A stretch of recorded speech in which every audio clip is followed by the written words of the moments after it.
Gracias, Señor. Te rogamos que nos acompañes en esta tarde, que podamos realmente abrir nuestra mente, que podamos también poder entender y poder trabajar en servicio de los demás. Te rogamos por nuestro expositor que va a dar el tema el día de hoy, para que tú lo ilumines, que sean tus palabras a través de él. Y gracias, Señor, gracias. Alabado seas, bendito seas. Amén. En el nombre del Padre, del Hijo, del Espíritu Santo. Amén. Adelante, Gabriel. Ok, gracias. Bueno, buenas tardes a todos. Gracias por la invitación. Saludar a la familia franciscana, al directorio de la familia franciscana. Gracias por toda la diversidad franciscana presente, y en especial a mi fraternidad OFS María Asunta, el cual yo pertenezco. Bueno, entonces, ¿puedo compartir, no, ahorita? ¿Puedo compartir ya pantalla? Creo que sí, ¿no?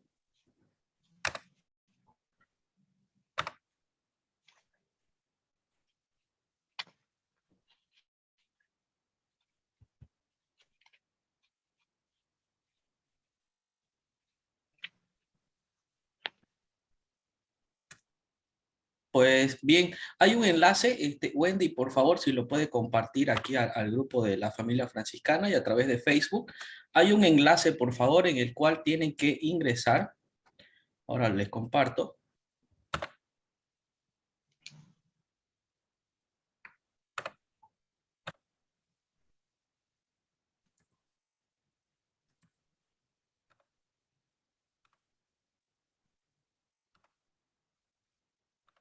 Un momento. Ya está en el chat. Ah, ya está en el chat. Perfecto. Una palabra, por favor, o tres palabras que puedan identificar con la educación superior virtual a raíz de esta pandemia. Ahí, por favor, pueden ir rellenando.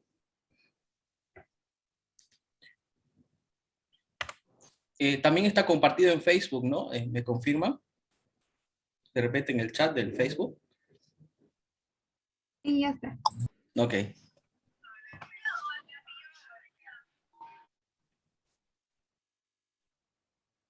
Ahí les va a salir 3 espacios. Podemos colocar 3 palabras relacionadas con la educación superior virtual en pandemia.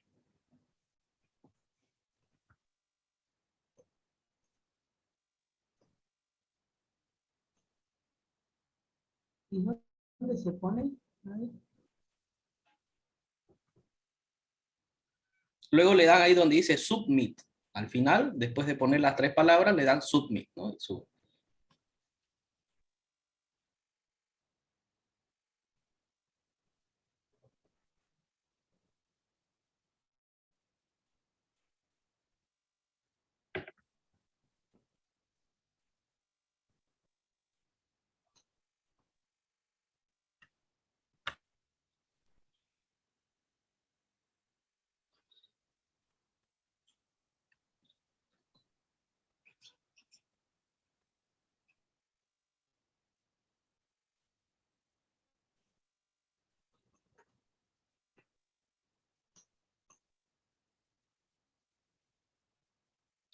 ¿Pudieron ingresar, hermanos? En el chat está el enlace, ustedes solo Sí. pinchan y ahí les va a aparecer tres donde pueden anotar 3 palabras sobre la 3 pregunta. espacios. Sí, sí, Muy correcto. bien.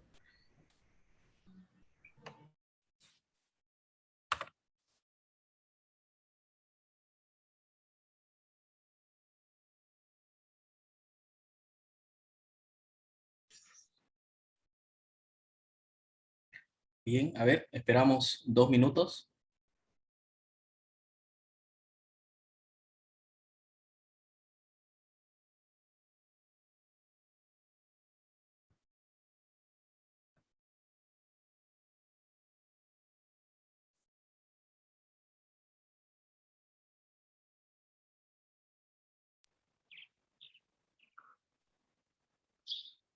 Levante la mano quien lo tiene. ¿Quién pudo ingresar? Ahí está, ¿ves? Siguen registrando bien.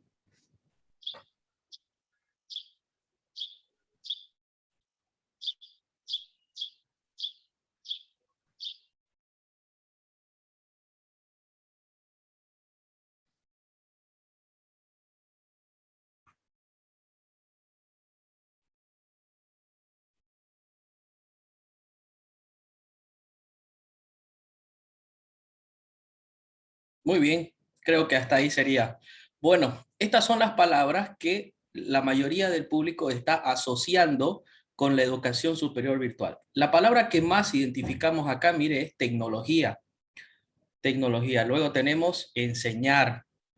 También tenemos acá algo interesante, pero tenemos otras que no han sido tan replicadas como aprendizaje, empatía, desarrollo, colaboración, desafío, trabajo extra, alguien por ahí dice, esperanza de un país, flexibilidad, planificar, ¿qué más dice? Crisis, difícil, presente de compromiso, transformación, me gusta, virtual. Mire. Entonces, hay un mundo, pero lo que más asociamos acá, lo que más ha elegido el público es tecnología, enseñar o algo interesante. Bueno, esto es también interesante porque no estamos tan pesimistas. No estamos tan pesimistas. Y ahora vamos a empezar con el contenido. A ver qué tenemos por acá. Y mire, esta es las transiciones de aula que hemos tenido en este periodo 2020 al 2021. Empezamos primero acá a la izquierda con un aula repleto de estudiantes, participativo, dinámico.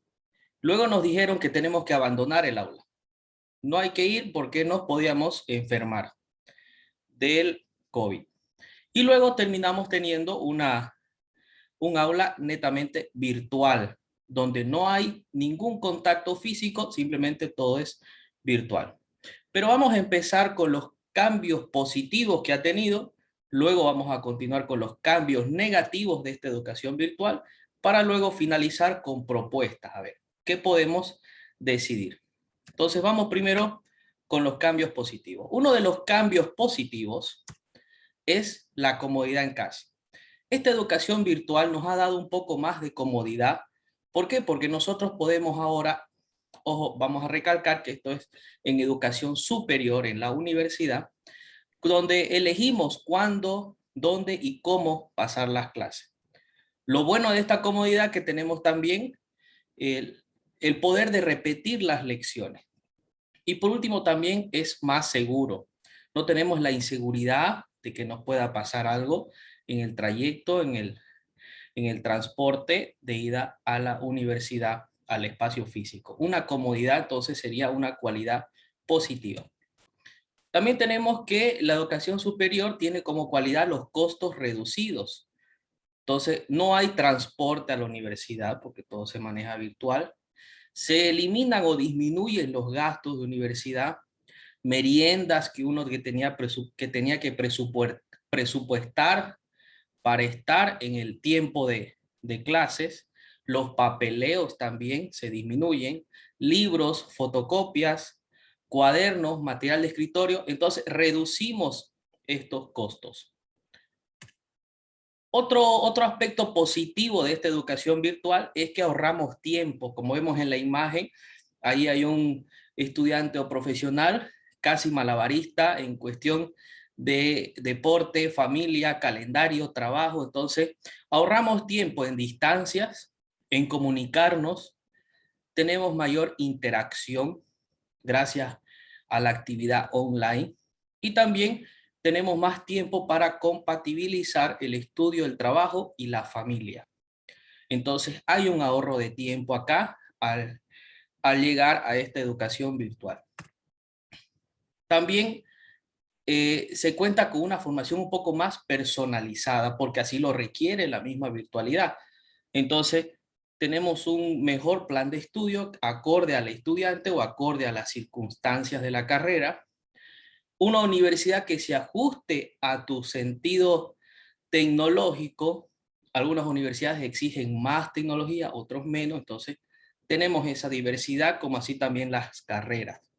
Los horarios también son un poco más flexibles y la información complementaria ya no tenemos que ir a una biblioteca física o prestarnos un libro. Casos excepcionales tal vez sí, pero la mayoría de la información complementaria lo encontramos ya en las redes o en el mismo internet o en bibliotecas digitales. Entonces, eso nos ayuda. El equilibrio de la vida personal y académica, entonces, nos facilita entender estos dos aspectos casi al mismo tiempo. Se ajusta a los tiempos de cada uno, se adapta a las necesidades. Por ejemplo, muchas personas están pasando clases mientras están en el micro, en el bus, viajando en otra ciudad, en otra casa, en otro hogar, entonces diferente. Entonces se puede manejar un equilibrio entre vida personal y académica, un aspecto muy importante. También nos ha impulsado, hasta sin querer incluso, en aprendizajes de nuevas herramientas tecnológicas y digitales. Ahora mismo la familia franciscana se reúne y se capacita a través de Zoom. A veces se utiliza el Google Meet, se une a través del WhatsApp, ahora tenemos un en vivo a través de Facebook, podríamos incursionar en Instagram, miren las herramientas en el cual ahora, antes del 2019 tal vez eran totalmente desconocidas. YouTube, la plataforma Moodle, y son infinitas y cada vez se crean más. Incluso podemos decir que cada universidad tiene su propia herramienta digital inventada por ellos mismos. Ahora, incluso los colegios ahora, con mucha dificultad obviamente, que están logrando, sí, entrar a estas herramientas digitales. Entonces, nos ha impulsado sin querer, ya estamos dentro, ¿no? Mayor interacción entre internautas. Mire, esto es muy importante. En Bolivia, el 70%, según el último estudio, utiliza las redes sociales. Solo el 70% de toda la población. Estamos hablando de 11 millones, por lo menos ya 8 millones de personas utiliza y ya tiene perfil de Facebook, por ejemplo. Comparamos con otros países, el país vecino, Chile, sin ir muy lejos, ya está al 90%. Eso nos da un indicador que estamos ya un paso atrás o varios pasos atrás. Pero no quiere decir que nos estamos quedando estancados, sino estamos avanzando.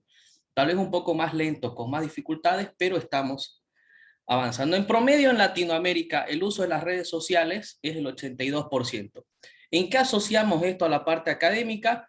Porque es una relación directa. Si el estudiante universitario tiene redes sociales, es mucho más fácil y tiene una mayor tendencia a que pueda entender la comunicación docente-estudiante. Entonces, a mayor uso de redes sociales, a mayor impulso, también es mayor el aprendizaje virtual. Esto en los aspectos positivos. Ahora, vamos con lo negativo, que de eso tenemos mucho para hablar. Lo primero, el ausentismo. Vemos la imagen ahí, un aula vacía. Arriba tenemos un aula hasta sin pupitres. El año 2020 fue el peor. El 50% de ausentismo en la universidad estatal y también en las privadas. Alguien dirá, pero en la estatal no le afecta tanto, igual llegan los sueldos, sí. Pero si no tiene los números mínimos de estudiantes inscritos, también le afectan los presupuestos. Entonces, pero eso se ha reducido para el año 2021 al 30%, pero aún así no se llega al número ideal que tenía el 2019. ¿Debido a qué este ausentismo? Primero fue por el miedo del contagio, una incertidumbre total de cómo va a ser esta nueva forma de aprendizaje.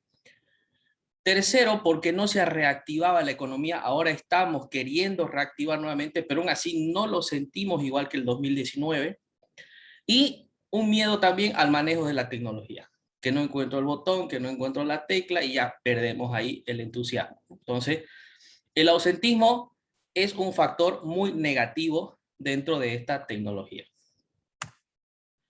Lugar inadecuado. En muchos hogares, totalmente tenemos un ambiente inadecuado para poder conectarnos o tener una conectividad correcta y adecuada. En cualquier ambiente creemos que puede ser posible, pero no es así. En primer lugar tenemos acá el ruido.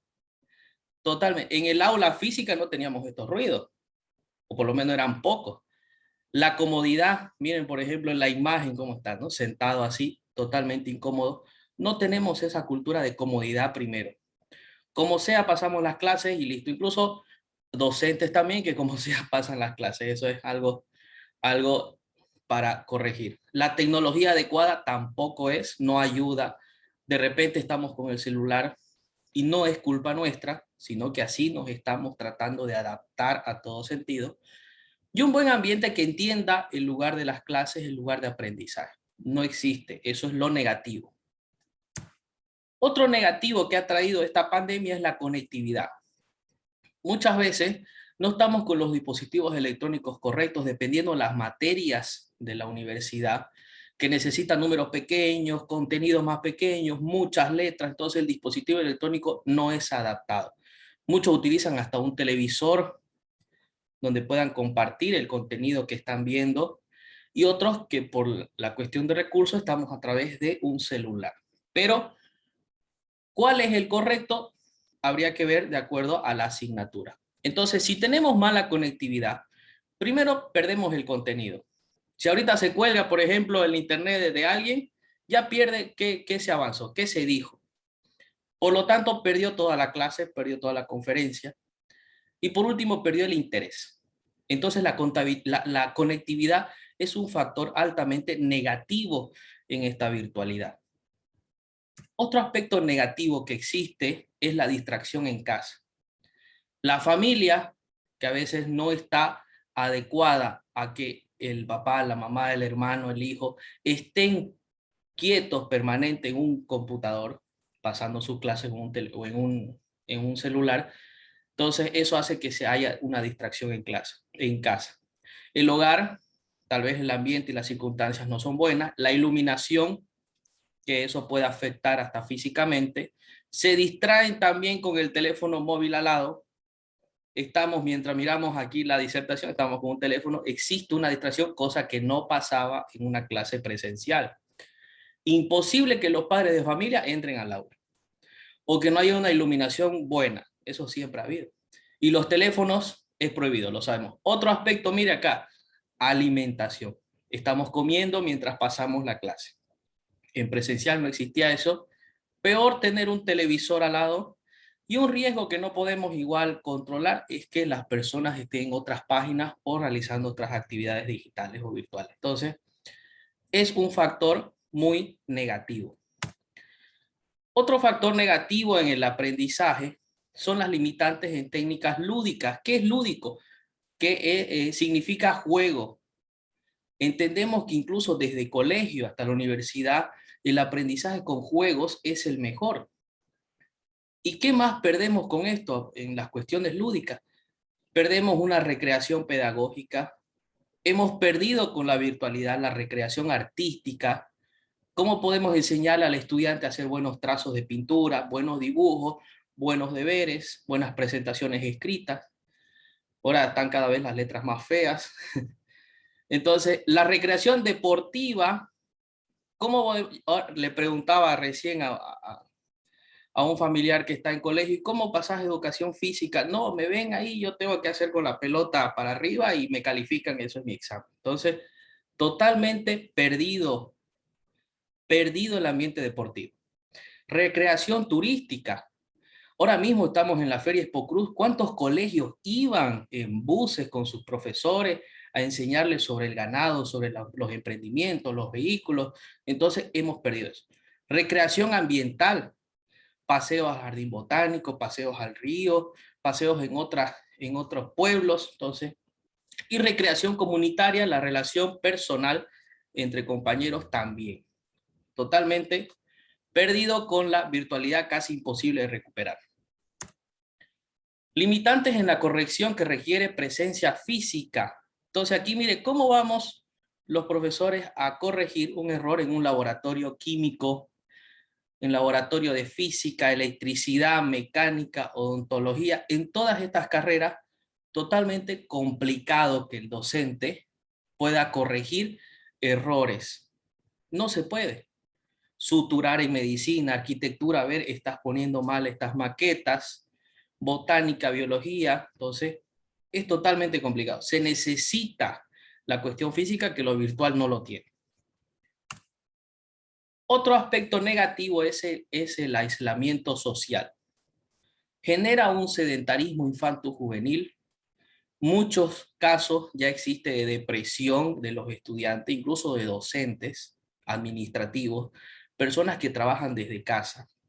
Les genera mucha ansiedad estar encerrados o no tener un contacto físico.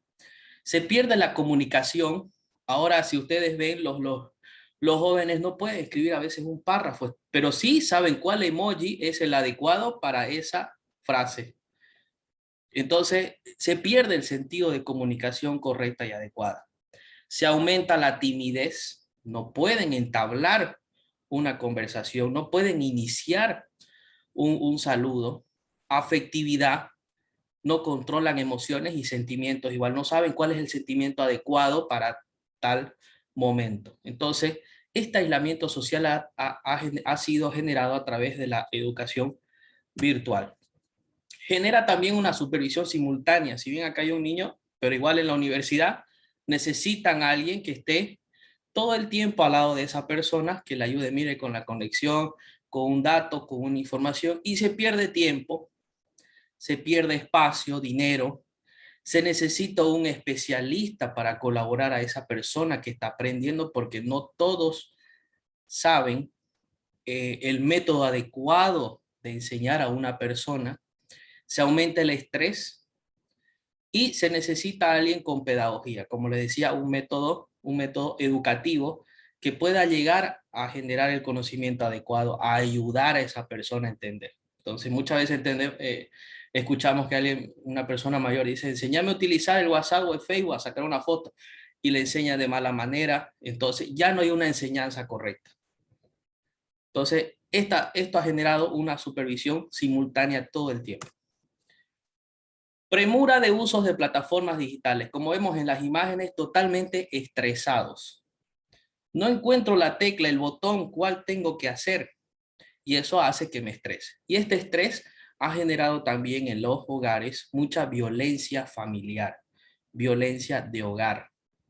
Entonces, ¿por qué? Porque ha sido muy rápido este uso. Bueno, no sé, de un día para otro empezamos a utilizar Zoom sin saber, sin pasar una clase, sin que nadie, indagando, navegando solos. Los que tuvieron suerte entraron, los que no tuvieron suerte, ni modo, y nunca más, y se estresaron, y algunos hasta con traumas digitales. No quiero saber más de digital. Pero bueno, ¿qué proponemos? ¿Qué desafíos hay de todo esto? ¿Qué podemos sacar? ¿Cómo podemos enderezar lo que ya está? Primero, el acceso universal a Internet es básico. En el año 2016, las Naciones Unidas declararon que el Internet es un derecho humano, así como tener agua, luz, nombre, vivienda, familia, estado, carnet de identidad, pero obviamente han declarado que no es vinculante, no es obligatorio. Pero desde el año 2016, el Internet es un servicio básico y obligatorio del ser humano. Lo necesita para vivir. Ya la banda ancha no es un lujo, es una necesidad. También decretaron el año 2016 que hay que cuidar los derechos de las personas offline protegidos online. ¿Qué quiere decir esto? Que aunque la persona no tenga Facebook o no esté en una cuenta de red social, tiene los mismos derechos que las personas que tienen redes sociales. Personas de 90 años, 80 años, 70 no tienen redes sociales, pero tienen los mismos derechos que las personas que sí están en estas redes sociales. No porque no tenga perfil de Facebook podemos hacer una crítica o una columna de esa persona con su imagen. Entonces, tienen ese derecho.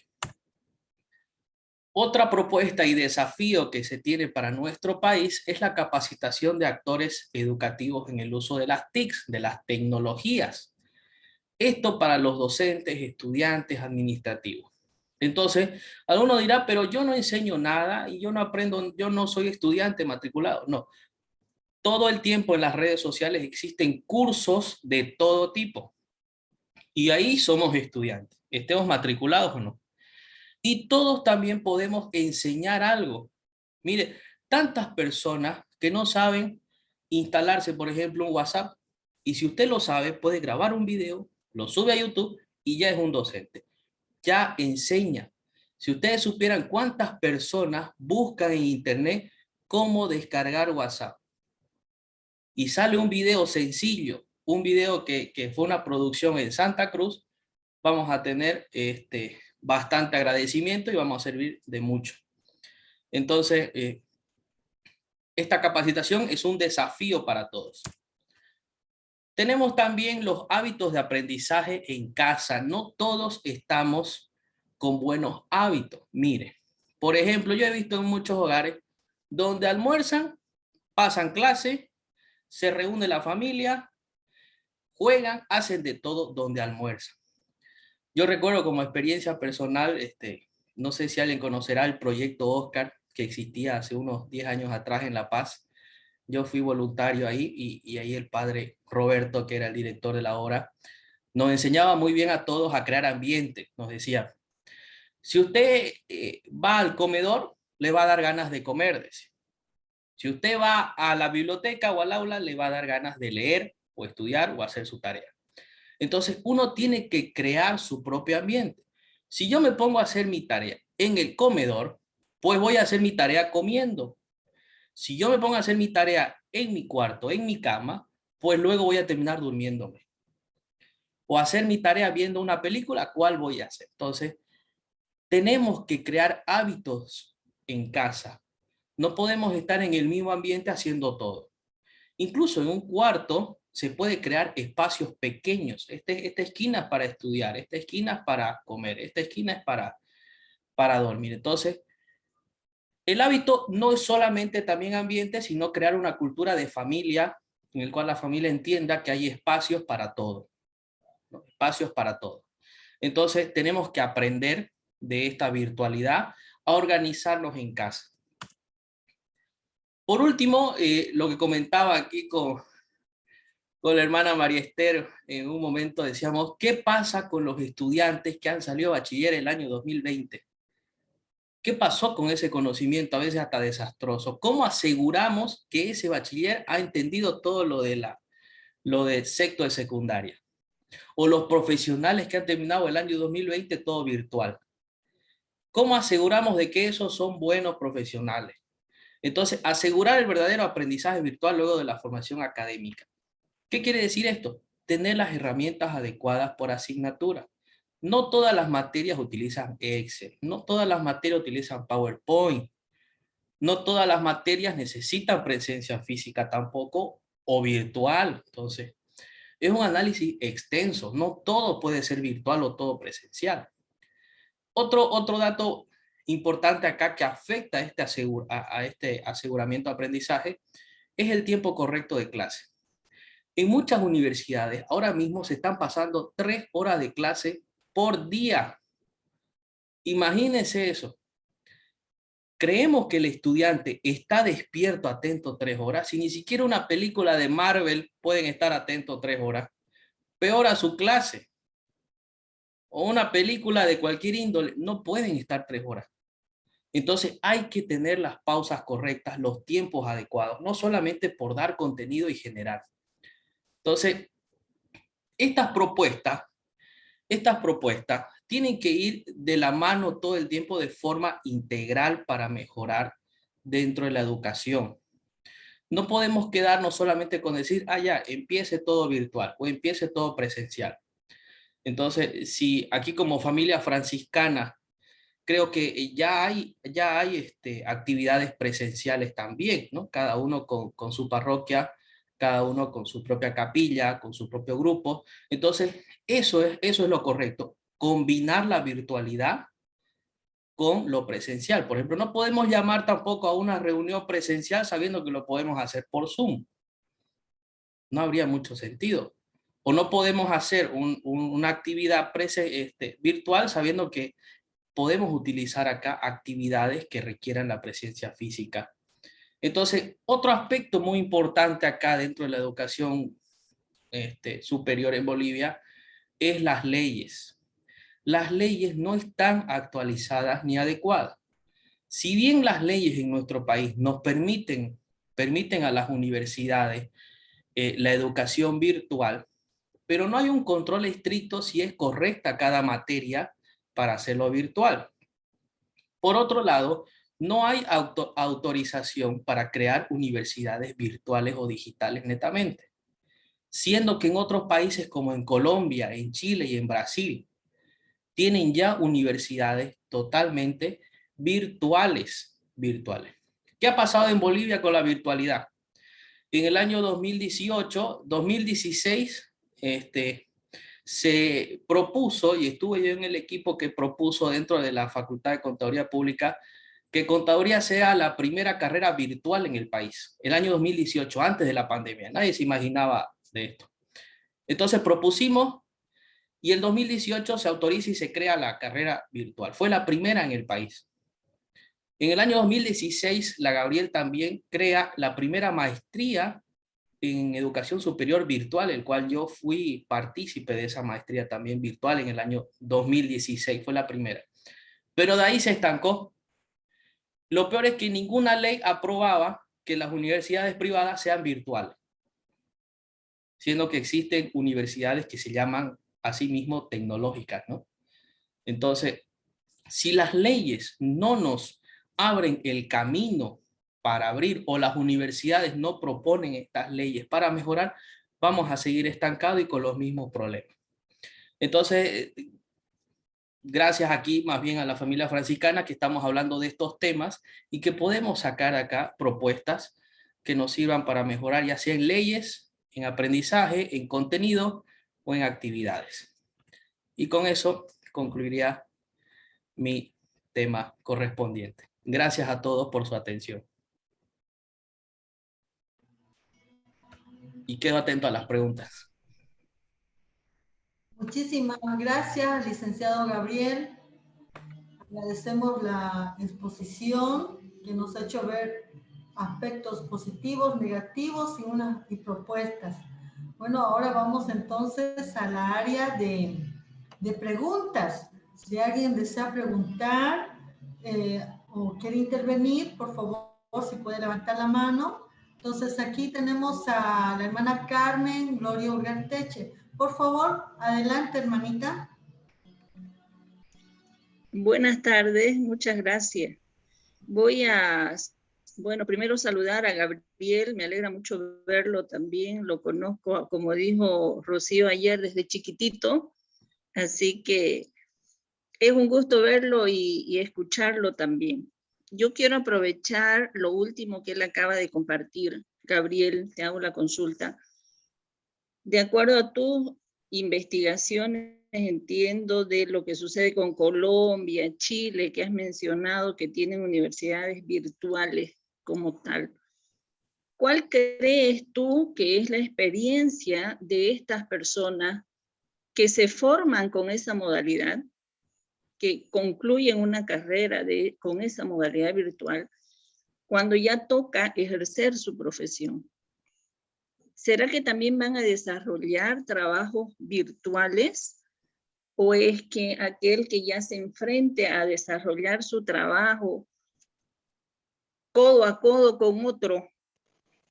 Es un poco mi curiosidad, ¿cuál es qué sabes tú de eso? ¿Cómo se desempeña alguien en su desarrollo ya laboral cuando tiene que estar al lado de otras personas, aprender qué sé yo, hacer equipos de trabajo, cuando se ha formado él y la computadora, o él y el medio, se llame celular o lo que se llame, ¿no?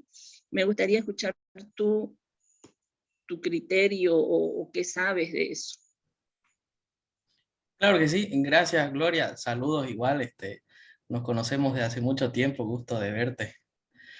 Sí. Bien, en cuestiones de esa experiencia de estos países, la virtualidad no es para todas las carreras. Eso es imposible y lo sabemos muy bien. Por ejemplo, medicina virtual no podemos.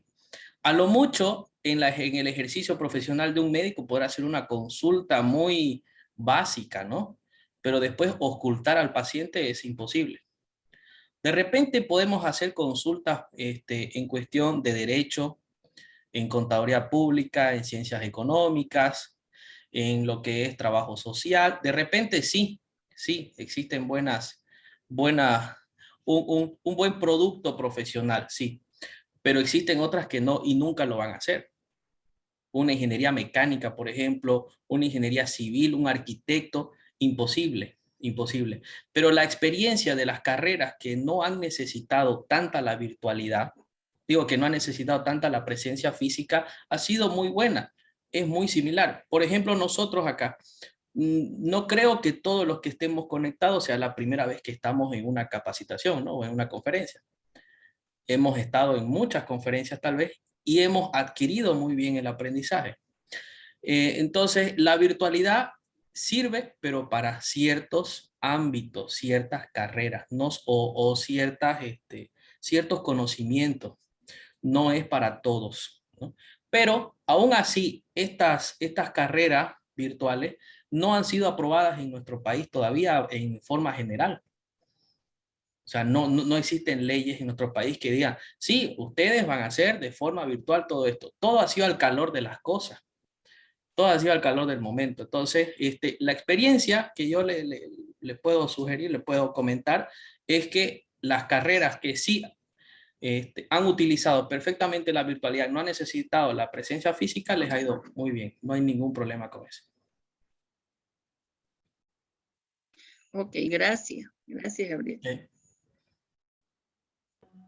Muchas gracias, hermana Carmen. Gracias, licenciado Gabriel, por responder. Si alguien desea hacer una consulta o otra intervención, por favor, adelante. Tiene el micrófono abierto. Hermana Manuela, adelante. Sí, buenas tardes, licenciado. Gracias por estar con nosotros acompañándonos en estas jornadas. Yo quisiera preguntar, ¿cómo podríamos subsanar todos los vacíos que están quedando en los niños, niñas y estudiantes? Si bien se ha hecho énfasis en la virtualidad, ¿qué hay de aquellos que no tienen ni siquiera el acceso a la virtualidad y que han estado yendo de pronto de manera semipresencial? Les han mandado cartillas o han tenido que responder fichas, y allí también hay unos vacíos grandísimos. Entonces, si bien tenemos un panorama amplio de la virtualidad, ¿qué pasa con la no virtualidad? Ok, sí, mire, en muchos casos, y recién he visto, como le decía, un familiar que está en colegio, me decía, no, mañana tengo que ir al colegio a presentar unos cuestionarios, me decía, ¿no? ¿Y por qué tenés que ir al colegio a presentar unos cuestionarios? Porque así lo pide la profesora, así le pide su directora, que ella tiene que firmar cada cuestionario. Estamos en una virtualidad, esos cuestionarios no pueden ser enviados por WhatsApp por lo menos, ¿no? Entonces, hay ahí una discrepancia, hay una falta de lógica.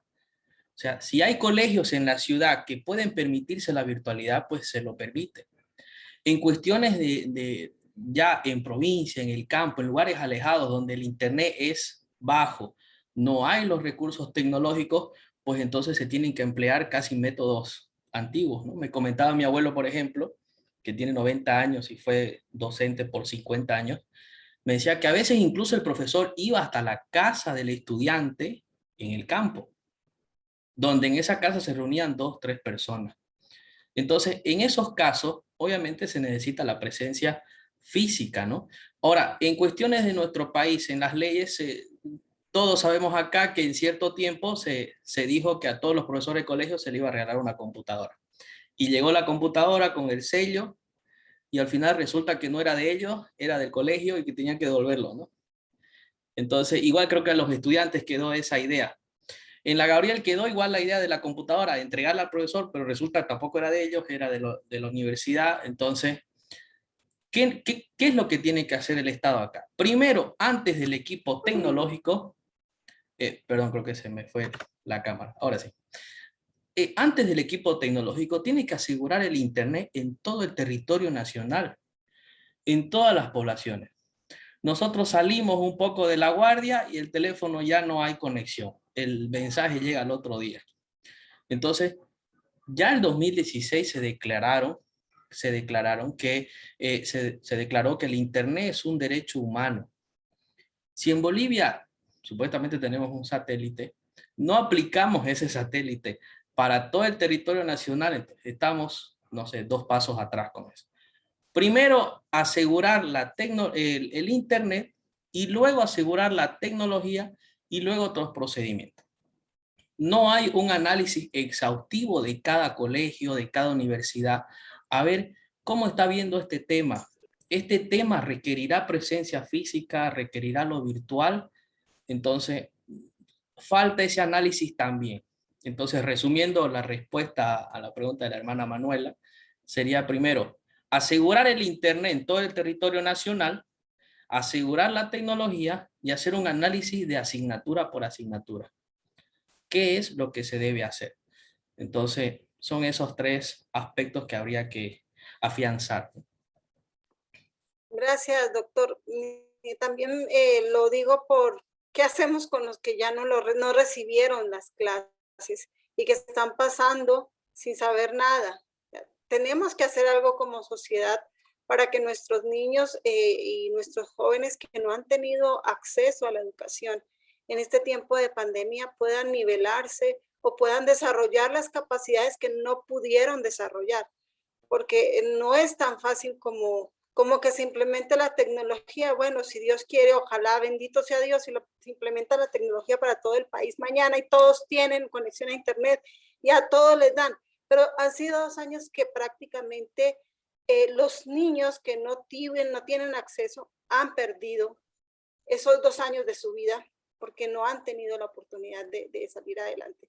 Entonces, en cuanto a propuestas de la sociedad en general, ¿cómo vamos a apoyar a todo este grueso de la población que son el futuro y el presente del país para que ellos realmente puedan salir adelante y puedan lograr desarrollar sus capacidades y cumplir por lo menos algunos objetivos en su vida?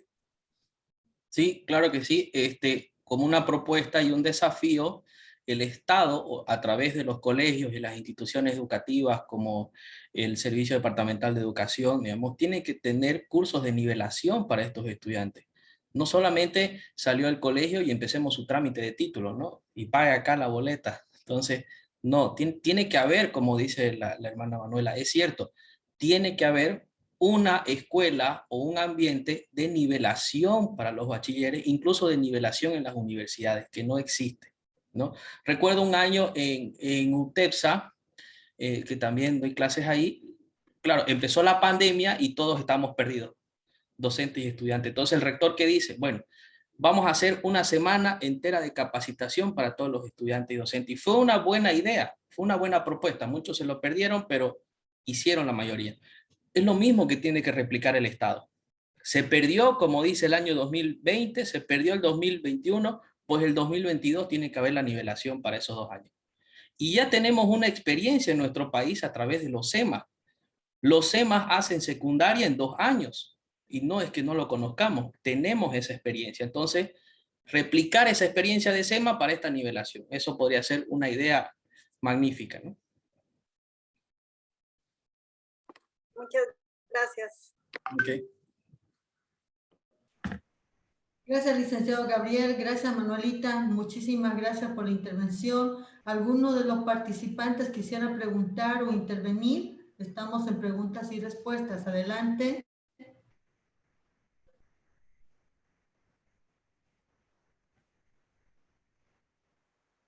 Bueno, parece que todo ha quedado claro. Esto de la educación nos tiene que preocupar a todos. Todos somos responsables de alguna manera. ¿Se acuerdan también las brigadas de educación que formábamos incluso en las capillas o en las parroquias de analfabetización?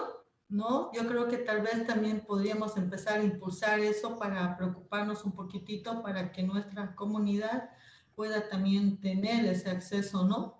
Ya sea virtual o ya sea presencial, pero está en manos de todos para contribuir también y que a las personas que no han llegado también nosotros podamos con ojos críticos ser útiles, ¿no? Para nuestra sociedad con la propuesta que hicieron Manuela y Gabriel. Bueno, vamos a ir entonces adelante. La palabra Rocío o hermana Marister.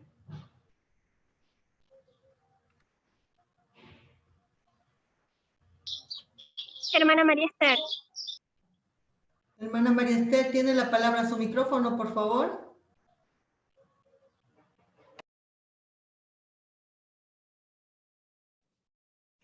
Ya.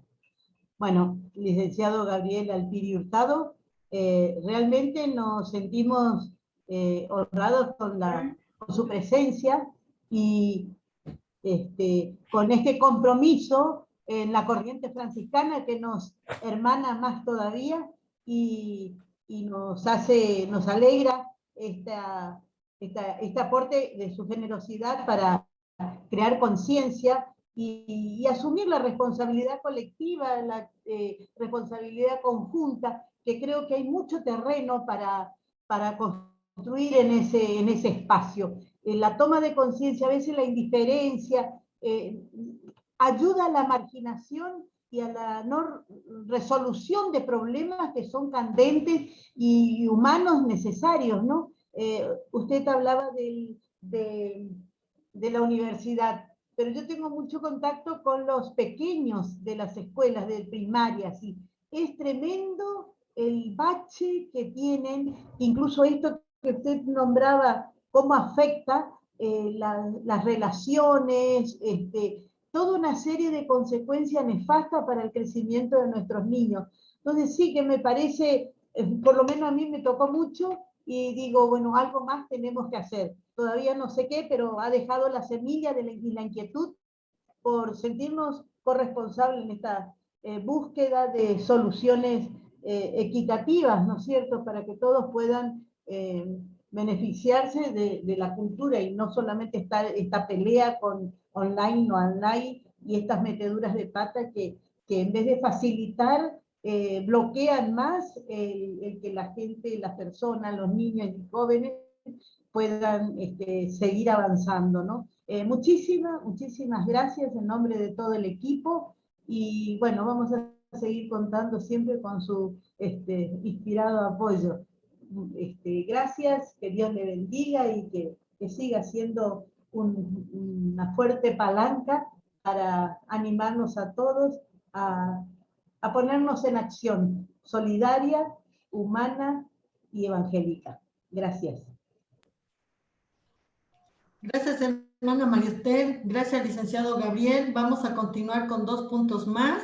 Primeramente, agradecer a cada uno de ustedes que han estado participando en estas 3 jornadas de la honestidad, ¿no? Porque tenemos que apuntar, ya son 18 años que el movimiento franciscano Justicia y Paz, ¿no?, está promoviendo esta jornada de la honestidad, y es que nosotros debemos ser promotores de difundir esta honestidad, ¿no? Bolivia tiene que asumir estos retos, estos desafíos, que después de la pandemia también nosotros somos los actores de poner nuestro granito en arena, nuestro granito de arena para que sigamos siempre adelante como bolivianos honestos, unidos y siempre adelante.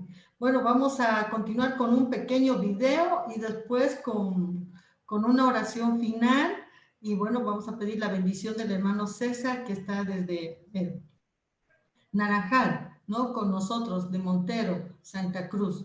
Ya, entonces, comparto este video para que nos alegremos esta tarde, este domingo, que es domingo, Día del Señor, y que nosotros los franciscanos estamos con nuestro segundo día de novena, y bueno, pues queremos compartir esta alegría entre todos juntos.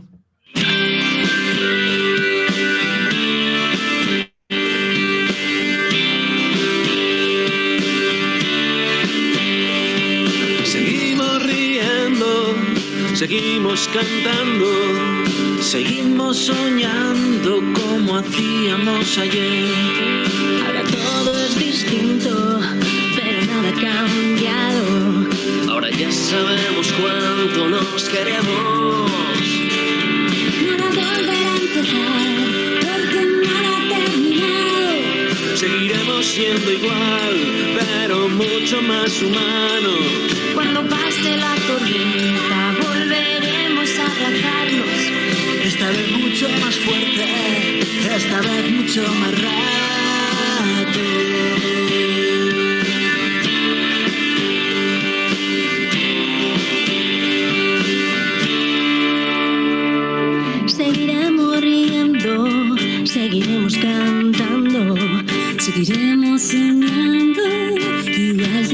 soy. Todo será distinto, pero nada habrá cambiado, porque ya sabemos cuánto nos queremos.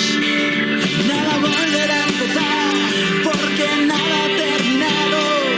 Seguiremos siendo igual, pero mucho más humanos. Cuando pase la tormenta, volveremos